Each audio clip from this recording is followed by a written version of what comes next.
കൂടുതൽ ഉത്തേജം കിട്ടാ, ശക്തി കിട്ടാ. എന്താണ് പുതിയ സിനിമ? വിവേകാനന്ദൻ വൈറലാണ് എന്നാണ് ഞങ്ങളുടെ പുതിയ സിനിമയുടെ പേര്. അത് എന്ന് റിലീസാവും?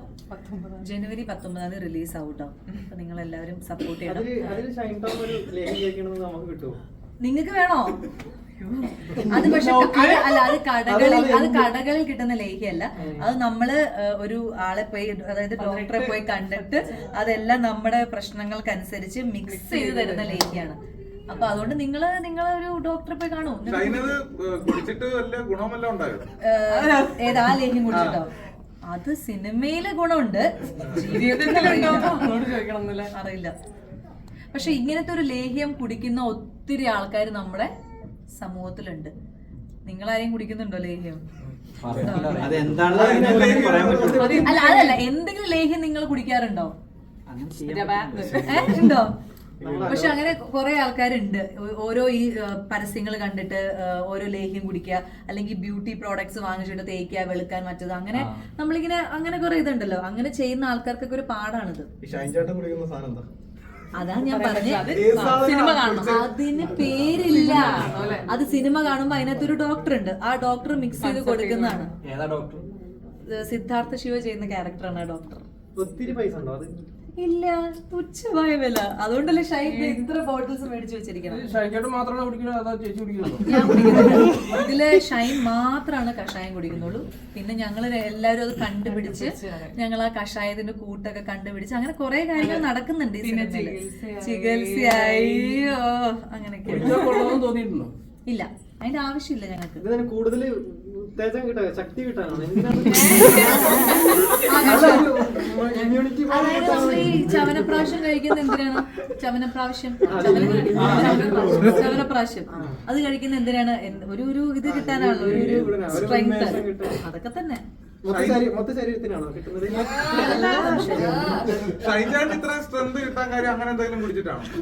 ശരിക്കും അത് ഈ സിനിമയിലോ മൊത്തത്തിലോ? അല്ല, ശരിക്കും ഷൈൻ കുടിക്കുന്നുണ്ടോന്നുള്ളത് നമുക്കറിയില്ലല്ലോ. ഞങ്ങൾ അവരുടെ വീട്ടിലല്ല, ശരിക്കും അറിയില്ല. പക്ഷെ സിനിമയിലെ വിവേകാനന്ദൻ അത് കുടിച്ചിട്ട് തന്നെയാണ് ജീവിതം മുന്നോട്ട് പോകുന്നത്.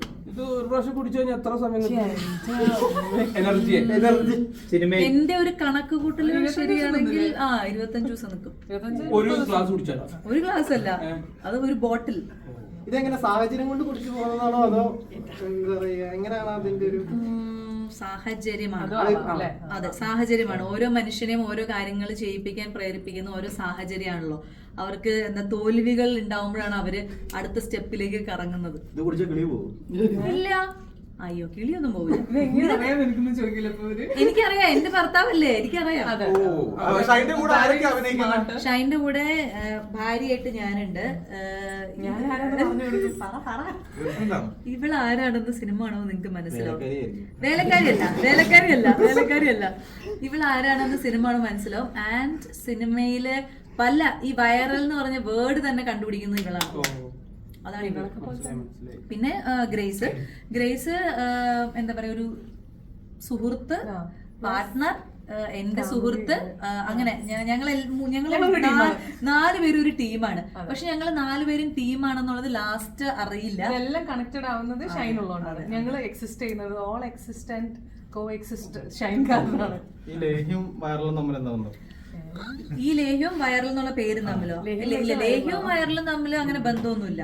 ഒരുപാട് വൈറൽ ആവുന്നതിന്റെ പ്രധാന കണ്ണി ഈ കുട്ടിയാണ്. ഈ കുട്ടി ചെയ്യുന്ന ക്യാരക്ടർ മൂലമാണ് വൈറൽ ആവുന്നത്.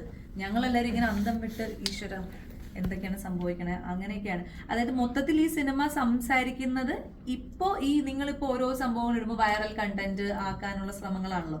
അതേപോലെ ഞങ്ങളൊരു ശ്രമം നടത്തുന്നതാണ്. പക്ഷെ അത്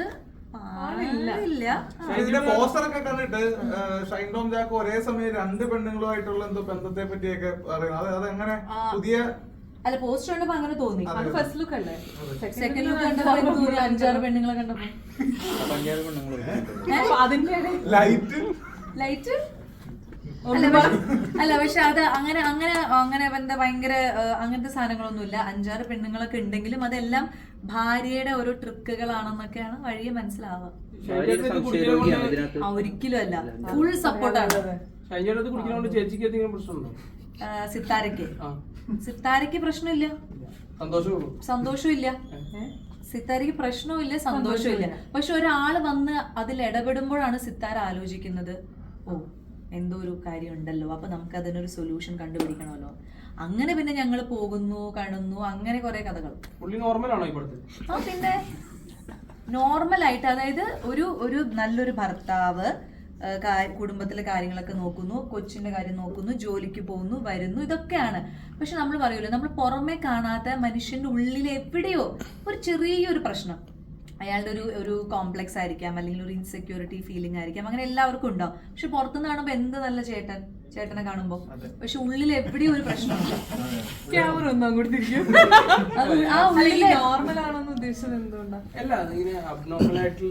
അങ്ങനെയില്ല, അബ്നോർമൽ ഒന്നുമല്ല, വളരെ നോർമൽ. ഇല്ല, അതൊക്കെ ചുമ്മാ വളരെ നോർമൽ. അപ്പൊ അതുകൊണ്ടാണ് ഞാൻ പറയുന്നത്, പല ആൾക്കാർക്കും ഉള്ളൊരു പ്രശ്നമാണ്.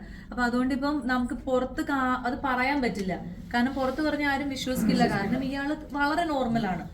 പക്ഷെ ചില പോയിന്റ് നമുക്ക് സഹിക്കാൻ പറ്റില്ല. അതാണ് സ്ത്രീകൾ മനസ്സിലാക്കേണ്ടത്, അവിടെയാണ് സ്ത്രീകൾ റിയാക്ട് ചെയ്യുന്നത്. അതിപ്പോ ലേഹ്യം കുടിച്ചില്ലെങ്കിലും അങ്ങനെ സംഭവിക്കും, കുടിച്ചാലും സംഭവിക്കും, കുടിച്ചില്ലെങ്കിലും സംഭവിക്കും. അതെ അതെ അതെ അതെ, ടെസ്റ്റിംഗ് നല്ലതാണ്, പക്ഷെ പലപ്പോഴും ടെസ്റ്റിങ്ങും ഫെയിൽ ആയി പോകും. നമുക്ക് പറയാൻ പറ്റില്ല ടെസ്റ്റിംഗ് എപ്പോഴും 100% സത്യമായിക്കൊള്ളണം എന്ന്. ചിലപ്പോൾ ഒരു 10-15 വർഷം കഴിയുമ്പോഴായിരിക്കും ചിലവർക്ക് വേറെ സ്വഭാവം വരുന്നത്, ചിലവർക്ക് ഒരു മാസത്തിൽ തന്നെ അത് പ്രകടമാവും, ചിലവർക്ക് കുറേ വർഷം കഴിയുമ്പോഴാണ് പ്രകടമാവും. എന്തായാലും നമ്മള് സ്ത്രീകൾ റിയാക്ട് ചെയ്യേണ്ട ചില പോയിന്റ്സ് ഉണ്ട്, ആ പോയിന്റിൽ റിയാക്ട് ചെയ്യാതെ വരുമ്പോൾ ഉണ്ടാവുന്ന ഒരു ഇഷ്യൂ. പക്ഷെ അത് പുരുഷന്മാരെല്ലാവരും ഒരേപോലെ എടുത്തോളണമെന്നില്ല, അവർക്ക് അവരുടെ ക്ലാരിഫിക്കേഷൻ കൊടുക്കാം. അപ്പോൾ ഇത് ശരിക്കും പറഞ്ഞ രണ്ടുപേർക്കും അവരവരുടെ കാര്യങ്ങൾ ചർച്ച ചെയ്യാനുള്ള ഒരു സിനിമയാണ്. അതെ, നിങ്ങൾ കാണുമ്പോൾ നിങ്ങൾക്കും പറയാൻ പറ്റും ഇതിങ്ങനെയല്ല, ഇത് അങ്ങനെയാണ്. ഞങ്ങളുടെ ഭാഗത്തുനിന്ന് ഫീമെയിൽ വേർഷൻ അല്ലെങ്കിൽ അവരുടെ പെർസ്പെക്റ്റീവിൽ നോക്കുമ്പോൾ ശരിയാണ്, ഇത് ഇങ്ങനെ റിയാക്ട് ചെയ്യാം എന്ന് നമുക്കും തോന്നും. തെറ്റും പറയാം, ശരിയും പറയാം, അങ്ങനെ ഒരു മിക്സ്ഡ് ആയിട്ടുള്ള ഒരു ജേർണിയാണ്. എന്തായാലും വിവേകാനന്ദൻ എന്ന് പറയുന്ന ക്യാരക്ടർ വൈറലാവുന്നുണ്ട്, അതുകൊണ്ടാണ് ആ പേരിട്ടിരിക്കുന്നത്. എന്തായാലും പടം കണ്ട് ഇറങ്ങിയതിന് ശേഷം നിങ്ങൾക്ക് ലേഹ്യം വിട്ടൊരു കളിയില്ലേ? ലേഹ്യം എന്ന് പറയുന്നത് അത് സാധാ ഒരു ലേഹ്യം. എല്ലാവർക്കും ലേഹ്യം ഓരോ ബോട്ടിൽ എല്ലാവർക്കും ഓരോ ലേഹ്യം ബോട്ടിൽ തരാം, പോരെ? അപ്പൊ കുഴപ്പമില്ലല്ലോ. 19 ജാൻ 19 നിങ്ങൾ എല്ലാവരും വിവേകാനന്ദന്റെ കഥകൾ കേൾക്കാൻ അല്ലെങ്കിൽ കഥകൾ കാണാൻ തിയേറ്ററിൽ വരണം. ആൻഡ് കഷായത്തെ നിങ്ങൾ വിട്ടേക്കൂ, അതും ഇതും തമ്മിൽ ഒരു ബന്ധമില്ല, അതൊരു നോർമൽ ഒരു സാധനം, നമ്മള് ഭക്ഷണം കഴിക്കുന്ന പോലെ. ടീസർ കണ്ടിട്ട് എന്താ തോന്നിയത്? ടീച്ചർ കണ്ടിട്ട് നിങ്ങൾക്ക് എന്ത് ടൈപ്പ് ഓഫ് പടമായിട്ടാ തോന്നിയത്? കോമഡി ആണോ, അതോ സീരിയസ് ആണോ, അതോ ഈ പറഞ്ഞ പോലെ ഈ കഷായത്തെ ചുറ്റിപ്പറ്റിയുള്ള? അത് ശരിയാണ്. ദാമ്പത്യ ജീവിതത്തിൽ ഉണ്ടാവുന്ന ചെറിയ ചെറിയ ഇണക്കങ്ങൾ, പിണക്കങ്ങൾ, അതിൽ മൂന്നാമത് ആൾക്കാർ വരുമ്പോൾ അല്ലെങ്കിൽ നാട്ടുകാർ വരുമ്പോൾ, പിന്നെ അവിഹിതം, അവിഹിതം, എല്ലാം കൂടി എല്ലാം മിക്സ്ഡ് ആണ്. പക്ഷെ അങ്ങനെ ഭയങ്കര ബഹളം, തല്ല്, അടിപിടി അങ്ങനെയൊന്നുമില്ല. നമ്മളെല്ലാരും ഫ്രണ്ട്സ് ആണ് ഈ സിനിമയിൽ. Girls power, unity. മനസ്സിലായോ? ഇനി ബാക്കി കാര്യങ്ങളൊക്കെ ഷൈൻ നിങ്ങളുടെ മുന്നിൽ അവതരിപ്പിക്കുന്നതായിരിക്കും.